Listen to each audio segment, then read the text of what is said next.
Hello, പുതിയ വീഡിയോയിലേക്ക് എല്ലാവർക്കും സ്വാഗതം. ഇന്നത്തെ റെസിപ്പി ഇഫ്താർ സ്പെഷ്യൽ ഒരു സ്നാക്ക് റെസിപ്പിയാണ്.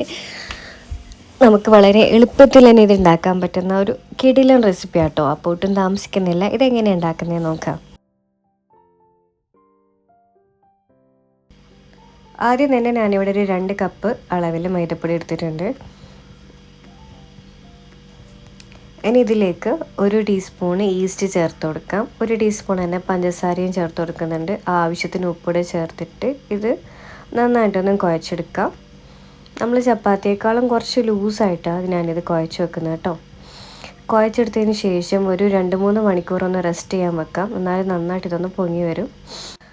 അപ്പോൾ ആ സമയം കൊണ്ട് നമുക്ക് ചിക്കൻ ഒന്ന് ഫ്രൈ ചെയ്തെടുക്കാം. അപ്പോൾ ചിക്കൻ ഞാനിവിടെ ചെറുതായി കട്ട് ചെയ്ത് വെച്ചിട്ടുണ്ട്. അതിലേക്ക് മുളക് പൊടി, മഞ്ഞൾപ്പൊടി, ഗരം മസാല, ആവശ്യത്തിന് ഉപ്പ്, ഇഞ്ചി വെളുത്തുള്ളി പേസ്റ്റ് എന്നിവ ചേർത്തിട്ട് നന്നായിട്ടൊന്ന് മിക്സ് ചെയ്ത് വെക്കാം.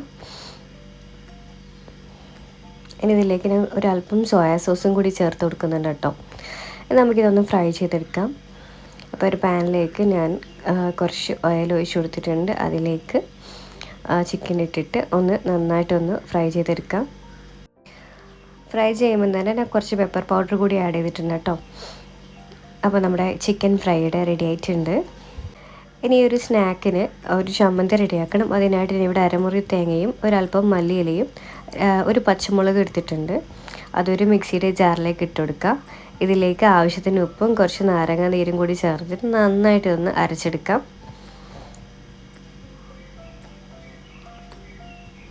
അപ്പോൾ ഞാനിത് അരച്ചെടുത്ത് വെച്ചിട്ടുണ്ട്. അപ്പോൾ നമ്മൾ നേരത്തെ റെഡിയാക്കി വെച്ചിരിക്കുന്ന മാവ് നന്നായിട്ട് പൊങ്ങി വന്നിട്ടുണ്ട്. ഇനി ഒന്നുകൂടെ കുഴച്ചിട്ട് ഓരോ ബോൾസ് ആക്കിയിട്ട് ഇതൊന്ന് പരത്തിയെടുക്കാം. അപ്പോൾ ഒന്ന് പരത്തി അതിന് മുകളിൽ ഫില്ലിങ് ഇട്ട് കൊടുത്തിട്ട് വേറൊന്നും കൂടി വെച്ച് കവർ ചെയ്തിട്ട് വേണം നമ്മളിതൊന്ന് കട്ട് ചെയ്തെടുക്കേണ്ടത്. അപ്പോൾ ഞാനിവിടെ പരത്തി വെച്ചിട്ടുണ്ട്. ഇനി ഇതിലേക്ക് ഞാനിവിടെ റൗണ്ടിലൊന്ന് ഗ്ലാസ് വെച്ചിട്ടൊന്ന് മാർക്ക് ചെയ്ത് കൊടുത്തിട്ടുണ്ട്. അതിലേക്ക് ആദ്യം നേരത്തെ റെഡിയാക്കി വെച്ചിരിക്കുന്ന തേങ്ങാ ചമ്മന്തി ഒന്ന് വെച്ച് കൊടുക്കുക. അതിലേക്ക് ചിക്കൻ ഫ്രൈ ചെയ്തത് വെച്ച് കൊടുക്കാം. അതിന് മുകളിലായിട്ട് കുറച്ച് മയണൈസും കൂടി ചേർത്ത് കൊടുക്കുക. മയണൈസ് ഇഷ്ടമല്ലാത്തവരാണെങ്കിൽ സ്കിപ്പ് ചെയ്യാം. ഇനി അതിന് മുകളിലേക്ക് നമ്മൾ ഒരു തവണയും കൂടി ഇതേപോലെ ഒന്ന് പരത്തി വെച്ചിട്ടുണ്ട്. ഇതോടെ ഒന്ന് വെച്ച് കൊടുത്തിട്ട് നല്ല റൗണ്ട് ഷേപ്പിലൊന്ന് കട്ട് ചെയ്തെടുക്കാം. ഇത്രയേ ഉള്ളൂ. ഇനി നമുക്ക് ചൂടായ എണ്ണയിലേക്ക് ഇട്ടിട്ടൊന്ന് പൊരിച്ചെടുത്താൽ മാത്രം മതി. അപ്പോൾ ചീനിച്ചട്ടിയിൽ എണ്ണ നന്നായിട്ട് ചൂടായിട്ടുണ്ട്. ഓരോന്നോരോന്ന് ഇട്ടിട്ടൊന്ന് ഫ്രൈ ചെയ്തെടുക്കുക. ഒരു ഗോൾഡൻ ബ്രൗൺ കളർ ആവുന്നത് വരെ ഇതൊന്ന് മീഡിയം ടു ഹൈ ഫ്ലെയിമിൽ ഇട്ടിട്ടൊന്ന് ഫ്രൈ ചെയ്തെടുക്കാം. നന്നായിട്ട് പൊങ്ങി വരും.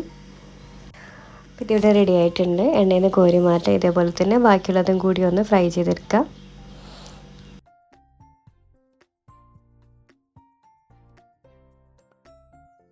അപ്പോൾ ഇഫ്താറിന് വളരെ സിമ്പിളായിട്ട് ഉണ്ടാക്കാൻ പറ്റുന്ന ഒരു സ്നാക്ക് റെസിപ്പിയാണ്. അപ്പോൾ വീഡിയോ ഇഷ്ടപ്പെട്ടില്ലെങ്കിൽ എന്തായാലും ഒന്ന് ലൈക്ക് ചെയ്യുക, ഷെയർ ചെയ്യുക, കമൻറ്റ് ചെയ്യുക. അപ്പോൾ ഇൻഷാ അല്ലാഹ് വീണ്ടും നല്ല റെസിപ്പി ആയിട്ട് വരാം.